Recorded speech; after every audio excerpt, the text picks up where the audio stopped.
Hemos planteado en la primera parte de esta clase los tipos de definiciones con las que nosotros nos podemos encontrar en una investigación científica o las que debemos construir en nuestras propias investigaciones.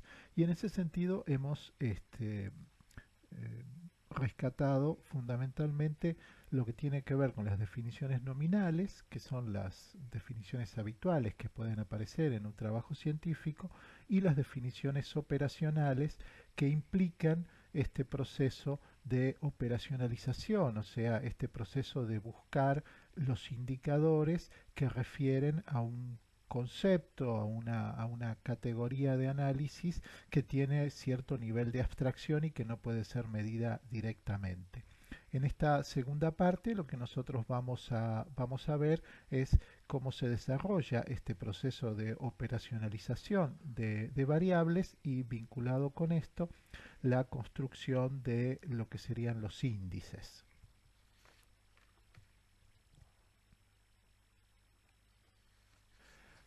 Primero, digamos que en el proceso de operacionalización en el que nosotros vamos a ir señalando cuáles son los indicadores que refieren a una variable compleja, a una variable más bien teórica, tenemos que tener en cuenta una serie de recomendaciones en ese proceso, fundamentalmente en la relación entre los conceptos con los que estamos trabajando y los indicadores que refieren a ellos. Primero, es necesario plantear que entre los indicadores y el concepto tiene que haber una plena correspondencia. El indicador debe representar la propiedad latente que el concepto representa. Los indicadores se pueden materializar de diferentes maneras. Por ejemplo, una pregunta, un registro una conducta, un test, un dato estadístico tomado de una fuente secundaria, como por ejemplo el censo. Esos son indicadores. Siempre hacen referencia a variables concretas, a variables empíricas, a variables que pueden ser medidas directamente. Y la relación entre el indicador y el concepto siempre se valora en términos de probabilidad.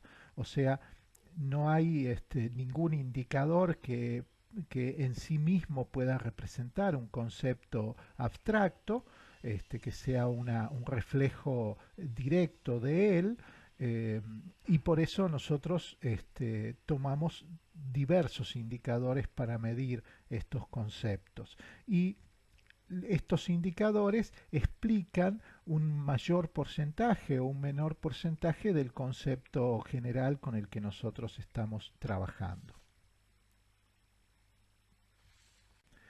El proceso de operacionalización consta de cuatro etapas que son las que nosotros vamos a mencionar. Siempre partimos de una representación teórica del concepto. Eh, Esta representación teórica se la denomina imagen inicial y hace referencia a una idea del concepto más o menos clara, construida a partir de la literatura, o sea, a partir de la revisión de nuestro marco teórico. Esta imagen inicial, esta representación teórica del concepto, remite a lo que hemos definido en la primera parte como definiciones nominales. El segundo paso tiene que ver con descomponer este concepto en dimensiones, que son los aspectos más relevantes del concepto que nosotros hemos definido. Por ejemplo, si nosotros queremos medir el concepto de inteligencia, podemos hacer referencia a una dimensión verbal, una dimensión espacial, una dimensión manual de la inteligencia, una dimensión numérica, una dimensión abstracta de la inteligencia. Si queremos medir, por ejemplo, participación, podemos tener en cuenta formas de participación, valores frente a la participación, actitudes frente a la participación. Si queremos medir, por ejemplo, autoritarismo, pueden ser dimensiones el antisemitismo, el etnocentrismo, el conservadurismo, las tendencias antidemocráticas. Todos estos elementos, todas estas dimensiones hacen, por ejemplo, al concepto de autoritarismo. Cada dimensión a su vez puede tener subdimensiones, pero en la mayoría de los casos nosotros vamos a buscar un conjunto de indicadores, o sea, de variables empíricas, que remitan a cada una de estas dimensiones que hemos indicado. ¿Sí? Entonces se seleccionan en la etapa siguiente para cada dimensión las variables empíricas o los indicadores que representan esa dimensión. Y aquí estos indicadores, bueno, toman la forma de ciertas preguntas concretas, por ejemplo, que se incorporan a un cuestionario, y que miden acciones concretas que desarrollan las personas. Por ejemplo, si estamos midiendo las formas de participación en referencia al concepto de participación, preguntar si asiste regularmente a reuniones organizadas por un partido político o por una agrupación política, eso podría ser un indicador.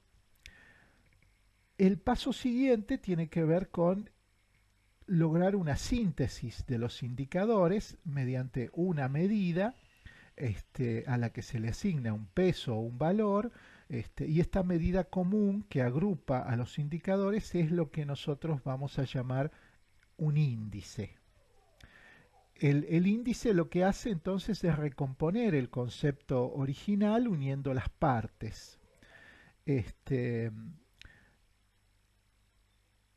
Vamos a ver esto a partir de algunos ejemplos.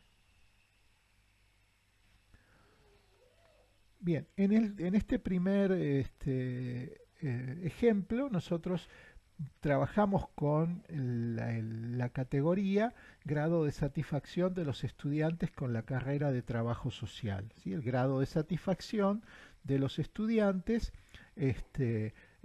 puede estar dado por una serie de factores, que son factores individuales, que son factores que hacen a los componentes académicos de la carrera o a los componentes infraestructurales del espacio en el que se dicta la carrera, algunos componentes materiales, como por ejemplo la existencia de libros. Bueno, hay como muchas dimensiones que nosotros podemos tomar en cuenta. En este caso, hemos planteado dos dimensiones. Una que tiene que ver con los aspectos de la infraestructura y la otra dimensión que agrupa a los aspectos ligados a lo académico. Y sobre cada uno de esas dimensiones hemos formulado dos indicadores, o sea, dos preguntas. En referencia a la infraestructura, una de las preguntas hace a esta cuestión de si las aulas son adecuadas para el número de estudiantes, y la otra si el equipamiento técnico es adecuado para el dictado de las clases. Y en referencia a la dimensión académica, hemos hecho dos preguntas. La primera, si los profesores tienen buena formación académica, y la segunda, si el material bibliográfico se encuentra actualizado. Los indicadores entonces nos dan distintas respuestas que hacen referencia a estas dimensiones y a su vez al concepto general del que se han desprendido. Lo que nosotros tenemos que hacer a continuación es construir un índice que agrupe las diferentes respuestas a estas preguntas. Y en este caso vamos a ver una primera posibilidad de construcción del índice. En este caso es un índice muy sencillo en donde hay solamente dos indicadores, uno por cada una de las dimensiones que hemos mencionado. Se les pregunta a los estudiantes si consideran que la infraestructura de la unidad académica es buena, regular o mala, y si la formación académica del cuerpo docente consideran que es buena, regular o mala. Y tenemos entonces, con este cruce de dos variables de tres categorías cada una, tenemos 9 espacios de propiedad, que son los que surgen a partir del cruce de estas dos variables. Y vamos a ir agrupando estas celdas o estos espacios de propiedad en las distintas categorías que constituyen nuestro índice. En este caso, nosotros vamos a construir un índice de satisfacción que tiene 5 categorías, que son muy satisfecho, satisfecho, poco satisfecho, insatisfecho y muy insatisfecho. Y vamos a agrupar en la categoría muy satisfecho a aquellos que nos han dicho que la infraestructura es buena y que la formación académica es buena. Están representados en el cuadro, en la celda que tiene la letra A.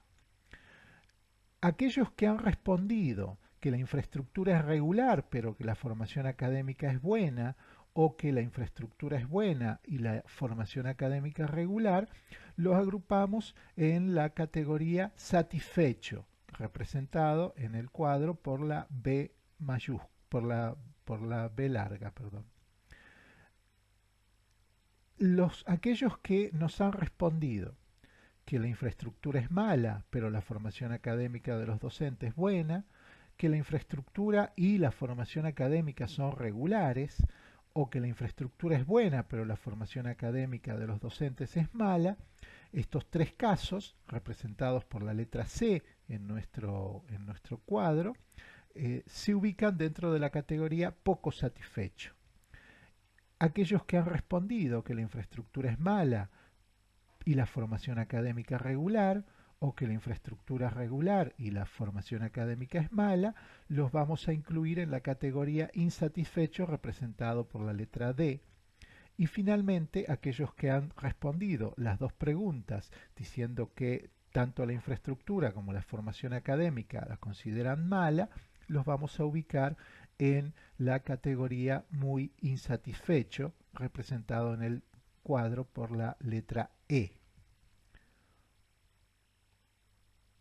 Otra forma de construir un índice que ya tiene en cuenta la presencia de muchos más indicadores. Aquí estamos considerando 10 indicadores que hacen referencia a estas preguntas que ustedes pueden encontrar en la imagen, ¿sí? Por ejemplo, si la formación pedagógica de los docentes es adecuada, si las aulas son cómodas para tomar clases, si el sistema de inscripción dificulta la selección correcta de las materias.